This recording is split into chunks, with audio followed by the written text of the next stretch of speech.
Bonjour à tous et bienvenue dans cette revue de presse. On commence tout de suite avec l'actualité en Inde. 25 ans après la tragédie de Bhopal, 7 responsables viennent d'être enfin condamnés. Mais c'est une condamnation à minima selon le temps. Ils écopent d'à peine 2 ans de prison, bien faible au vu de l'ampleur du drame. Dans la nuit du 2 au 3 décembre 84, 40 tonnes de pesticides se dispersent dans le quartier pauvre de Bhopal. Bilan 3500 morts sur le champ et plus de 20 000 à la suite de complications médicales. Au total, un demi-million de personnes affectées. Les associations de défense des victimes se disent choquées par la faiblesse de la condamnation, d'autant que de nombreux responsables sont toujours en fuite. Le Temps conclut son papier ainsi. La tragédie de Bhopal continue, le site est toujours contaminé et les maladies chroniques se poursuivent.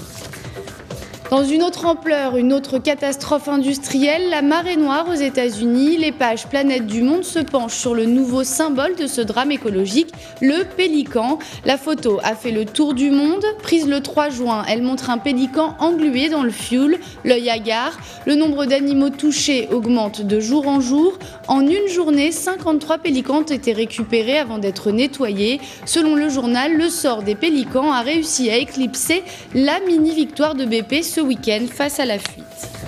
Aux États-Unis, toujours une polémique autour d'un lieu de culte musulman proche du site du World Trade Center. C'est à lire dans Le Temps. 1 millier de personnes ont défilé ce week-end contre ce projet controversé. Elles se disent opposées à l'islamisation de la société américaine et y voient une insulte à la mémoire des victimes du 11 septembre. Un argument qui est contesté par les promoteurs du projet.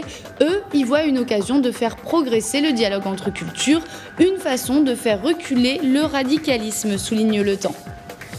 Dans l'actualité marocaine, Le Matin rend hommage au 3e meeting international Mohamed VI d'athlétisme, une organisation impeccable, des stars mondiales en forme, un public nombreux, tout était là.